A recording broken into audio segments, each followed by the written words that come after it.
Alright, I'm just going to restart this. It's funny, I just did a 15-minute video and that was part 1, but I'm going to do something strange and call it part 2.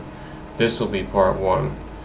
I don't know why I'm having so many glitches in this, but it must be the sense of the time right now. The planets. I'm an astrologer, by the way, so I know that I've been putting out so many more videos lately, and it's because I'm being activated because of the positions of Mars and Jupiter are conjunct, and also the dark moon Lilith was with that, and it's right in my birth chart in a particular area that's sensitive. And also we have Mercury just coming out of retrograde, so it's going forward for the next like 9 or 10 days to where it's reclaiming lost ground, and then it'll be going full straight ahead into new area. But anyhow, this is not an astrology video. I'm going to get right into this. I've already made my statements of the background of my belief system, but we'll jump right into the text here. And the first comment from my viewer said Palestinians have to abide by humane international community laws as well as Israelis. I believe that both cultures can and should be supported by legal internationally accepted means, but Israel's counter decision to the EU makes sense and places things in perspective. There were Israelis already in Israel before Zionism, whether they be mixed or 100% like any other country. And there's nothing wrong with Israel growing as a country imperfectly, and doesn't mean take away Israel's home. Okay, there's something in there that I dispute, but I just want to say, first of all, I agree that you're calling for fairness amongst nations, but even though Palestine has not been accepted as a nation, and that's something that's not fair in itself. So some people want to believe the propaganda that Palestine doesn't exist, that they have no history. So if that's the case, where did they come from?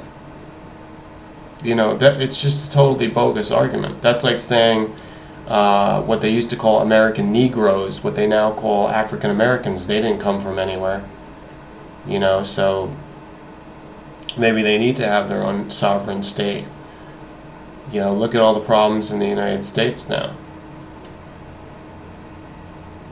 And it's ongoing. I mean, this is ridiculous what's going on. It's just over like well, I'm not going to digress into that. Look, the Palestinians have put in for statehood, and now, all the peace talks come and they go, and it's like people just get annoyed because nothing seems to be solved. And the thing is, somebody's making money on it.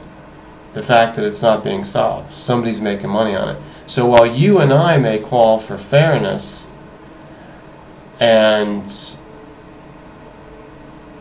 it's not going to be fair, because Israel has its agenda, Palestine has its agenda, they're taking sides, they don't know how to do common ground to what's neutral. I could solve it, but I'm not in the position, and I'm not right now trying to get into a position to solve that. But we'll have to see. I mean, it would have to be considered by anyone who cares, because the people that have a stranglehold on the agenda now don't want to solve it and can't solve it. I mean, there's evidence of this, so I'm accusing them. And they're all the way now to John Kerry. He's not there to solve it. Okay? Period. He cannot be trusted, and he should be told that. Their bluff should be called. This is just a red herring that they keep dragging around. So, whoever is concerned, I think everyone has a legitimate right to try something new. Because the old stuff, what we've seen for 50 years, 60, 70, even more years, is not working out. So here's where I have the dispute, though. You say that there were Israelis already in Israel. Well, first of all, they're not called Israelis. I don't think Israel is a thing that was taken out of the Bible. It was always known, even in Christianity, the more populous, is really a neo-quasi-Jewish group. That's what Christianity is. And it was open to all races everywhere in the world willy-nilly, because they want to proselytize and convert everybody. Jews, however, go like this. They're embarrassed. Jews historically have seen what Christians have done, and they've been embarrassed, and we don't want to do that. Sorry, we're not taking on everybody to convert them. So they made more stringent rules. Now Christianity does not have that, because they're all about bulk. Israel may be more about the quality of conversions and more strict. Christian is just about mass appeal, the masses, the quantity of numbers. So in that way, Judaism has something going for it. They're more about specifically, and there's supposed to be rules, but yet I'm not saying that they're following them. I'm saying in modern Israel, they're secular. You can just do whatever you want. So there's a lot of tension within Israel itself as to, hey, where you come from, hey, what about your religious traditions? And then there's the total liberal Jew, liberal Israeli who's like, screw that. We can do what we want. We can eat sushi. I eat pork on a shish kebab. I don't care. So, not very many of them, but they're allowing it in their country, and this is very strange because kosher and dietary stuff is the core. I think it's a superficial part of following Judaism, but other people are convinced that this is so important. And what I'm disputing is that if people were already there. There's evidence that 100 years ago there were people there, but there was no formative nation. There was not even an embryonic cell there. The Middle East prior to World War II, and especially prior to World War I, we're talking about 100 years ago, these were wandering tribes in that area. I'm sorry that this is the history that I've found. There were numerous kingdoms and sections there that were being ruled over. They were organized, and there's sultanates, and there's but since the Ottoman Empire fell and it get reorganized, what was going on in the Middle East? You've really got to, who is saying that there was a whole bunch of Israelis there? How many Israelis? The traditional Jews that happen to still be in the Middle East or Palestine or Canaan, whatever you want to call the area, if they were there, where are they today? Where are they in modern Israel? I'm not aware of them, and I never met any. Never. And I've been in Israel. I've been all over the country. I don't meet these people. You know who I do meet, though? That I found, what are they called? They follow the prophet Jethro, which is in the Bible, but the Jethro people have their own writings. They have their own Bible. They're the people on the mountains. They have specific mountains that for hundreds, even thousands of years, they have been sacred, the mountains. So they worship up in the mountains. And the Jews have written into their books that this is bad. They were against the temples and the groves, and they were against the people who would worship on the mountains. So they pushed them out as different tribes, because at that time the Jews wanted to unify under Jerusalem, Yerushalayim. Yerushalayim was supposed to be central, and that's how they unified the nation. Okay, so that's secular right there. So you got to understand that governments are secular, even though they support a state sanctified religion, and this is true also for the Saudis, Saudi Arabians, this is true for even the Iraqis, this is true for the Syrians, even under Assad.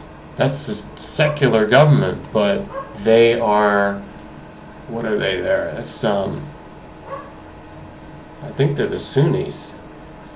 Correct me if I'm wrong, but this whole fighting now that's coming in is because a lot of the rebels that are doing the killing and all the atrocities, they have very strong religious beliefs, and they claim that that's why they have to destroy Assad's government.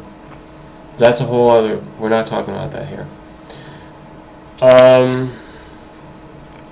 Wow, I only covered one comment. Let's just do an overview that my viewers started saying out. Prior to the creation of Israel, there was a tug of war history between the Jewish and Arabs. It had always been. Okay. First of all, how do you know it's always been? How do you know? Yeah, I know there was the Crusades. I know the Arabs came in. The Arabs came into the Ottoman Empire. The Arabs came into Bulgaria, right? They came up into Eastern Europe. They came up to Yugoslavia. That's why you have in the former Yugoslavia you have Muslim Europeans. You have, what is it, Serbia, and then you have the Croatians are Christian, and you have Herzegovina. All these areas are like, they fight because of religious, but Muslims came up into there. And you also have Muslims came around the other side and crossed at Gibraltar. Well, because they swept across, they sweep, northern Africa. And so Spain used to be under Muslim rule, Muslim people, Muslim-based government. So that was called the Moors, Moor, Moors. And they were kicked out. Now, there was a big struggle there in the 1400s, and that was what set Christopher Columbus to sail during the same time, under the same leadership of Isabel and Ferdinand, and that was the 1490s, 1492, 1493. So they solidified rule. There was, they left the Muslim part of the culture, but they got rid of that rule. They also got rid of the Jews. So think about that. That's when they purged out all of the Middle East influence out of the direction of where Spain was going. Spain was going into Christian, you're going to be loyal to Catholic, the Vatican. So there's always been a tug of war everywhere. So you were talking about it here. So where's the evidence that was going on in Palestine? There's more evidence for the fact that the Christians were fighting the Arabs over Jerusalem. But there's even question about that. There's serious doubt onto what Jerusalem was, and people even say Jerusalem used to be Constantinople prior to it being changed its name, because it's had many different name changes. It's an ancient area. Now it's called Istanbul. So prior to that, it was Byzantium. Prior to that, what was it? Was it Jerusalem? So there is a theory about that. So look, there's also a theory that the Crusades that was sent out by the Pope and various other different powers in Europe may have been fighting over there not because of religious reasons primarily, but because of the drug trade. And it might have been over the, what was it, the opium? Yeah, I think it was the opium or the hash. Now this is also having some historical evidence to it. So that's why I say that a lot of times governments will just make an excuse about religion being the cause. I gotta end this 15 minutes, so we'll go into part 2.